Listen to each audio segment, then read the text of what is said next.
Hi everyone, welcome back to our YouTube channel. Another new video. আজিৰ এই ভিডিঅ'ৰ জৰিয়তে ডিসকাস কৰিবলৈ গৈ আছো BA ফাৰ্ষ্ট সেমিষ্টাৰৰ এক্সামিনেশন ৰুটিন। এতে এক্সামটো আৰম্ভ হ'ব ডিসেম্বৰৰ 15 তাৰিখৰ পৰা। হয়তো তোমালোকে সকলোৱে গমে পাইছে। এতে আজি এইটো ভিডিঅ'ৰ জৰিয়তে মই ডিসকাস কৰিবলৈ গৈ আছো সায়েন্সৰ আৰু আৰ্টছৰ কোনদিনা কোনটো সাবজেক্ট আছে কিমান তাৰিখত হেতু। তো আশা কৰো সম্পূৰ্ণ ভিডিঅ'টো গুৰুত্ব সহকাৰে চাই থাকিলে তোমালোকৰ লাভ হ'ব। ঠিক আছে?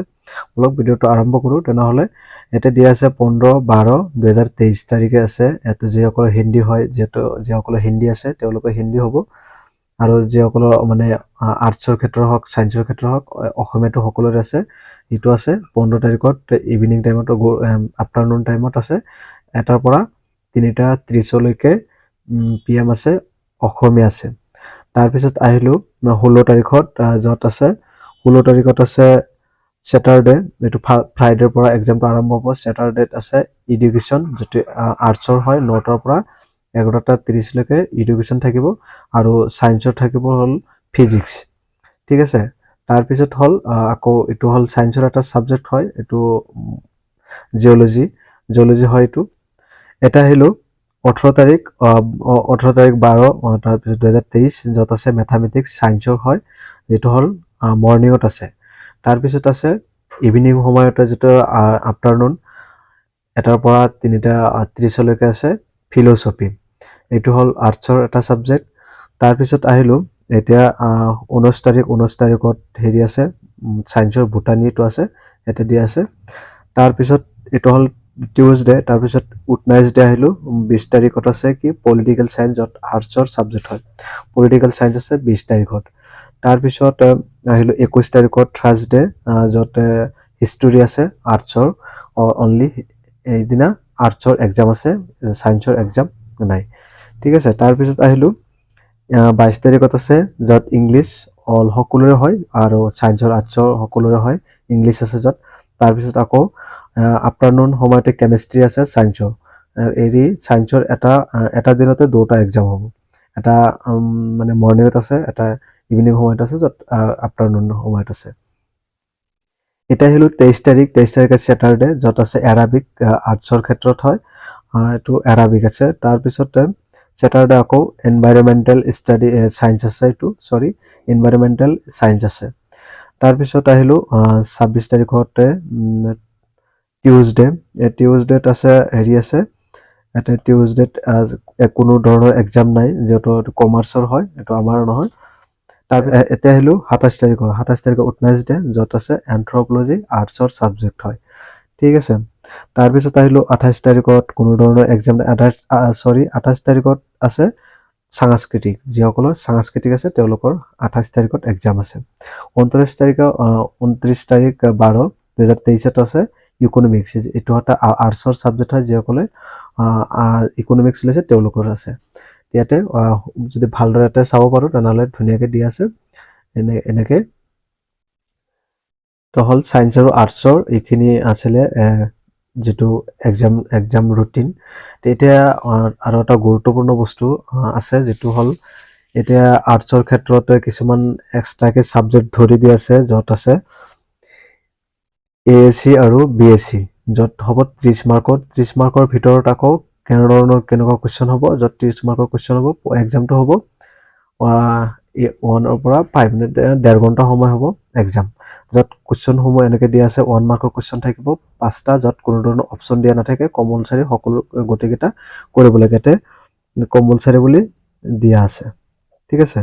তে কম্পালসৰি বুলি দিয়া আছে। তাৰ পিছত আহিলো 2 মাৰ্কছৰ কোৱেশ্চন হ'ব 2 মাৰ্কছৰ কোৱেশ্চন কিমানটা আছে 5 যত 10 মাৰ্কছ থাকিব আউট অফ 10 অপচনস যত থাকিব 10টা কোৱেশ্চন থাকিব কিন্তু কি কৰিব লাগিব 10টাৰ ভিতৰত 5টা লিখিব লাগিব।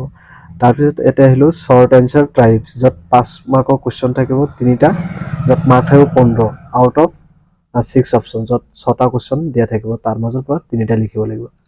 এটা এইখিনি এক্সাম হেৰি হ'ব আৰ্টছৰ ক্ষেত্ৰত কৈ আছো এটা সায়েন্সৰ ক্ষেত্ৰত নহয়। ASC and BSc এই দুটা এক্সাম কলেজৰ পৰা পাতিব এটো কোনো ধৰণৰ বৰ্ডৰ পৰা নাপাতে এটো অনলি কলেজৰ পৰা পাতিব।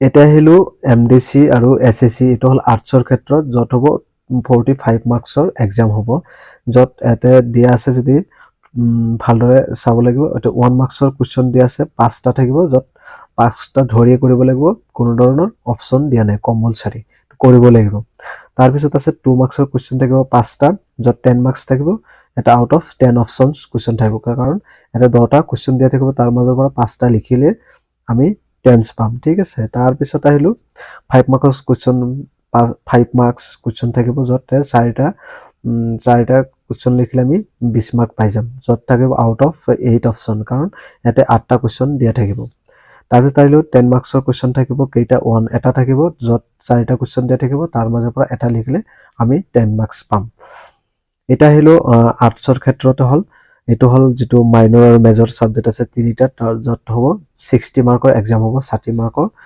য'তে এতে কোনো ধৰণৰ কেনেকৈ দিয়া আছে অলপ ভালদৰে চালে বুজি পাম 1 মাৰ্কছৰ কুৱেশ্যন দিয়া থাকিব 8টা য'ত কম্পালসৰি 8টা কৰিব লাগিব তাৰ পিছত 2 মাৰ্কছৰ কুৱেশ্যন থাকিব 6 তাৰ পিছত 12 মাৰ্ক পাম কাৰণ আউট অফ এতে 10 অপচন কুৱেশ্যন দিয়া থাকিব 10টাৰ মাজত আমি 6টা লিখিব লাগিব 4টা আমি বাদ দিব পাৰো তাৰ পিছত আছে 5 মাৰ্কছৰ কুৱেশ্যন য'ত থাকিব 4টাৰ মাজত 20 আমি পাম য'ত কুৱেশ্যন আউট অফ 8 অপচন কাৰণ ইয়াতে 8টা কুৱেশ্যন দিয়া থাকিব 8 কুৱেশ্যনৰ মাজত আমি 4 কুৱেশ্যন লিখিব লাগিব তাৰ পিছত আহিলো 10 মাৰ্কছৰ কুৱেশ্যন য'ত দিয়া থাকিব দুটা এটাকে 10 মাৰ্ক এটা কুৱেশ্যন য'ত থাকিব 5টা কুৱেশ্যন দিয়া থাকিলে তো 5টাৰ পৰা আমি দুটা লিখিব লাগিব এইখিনি হল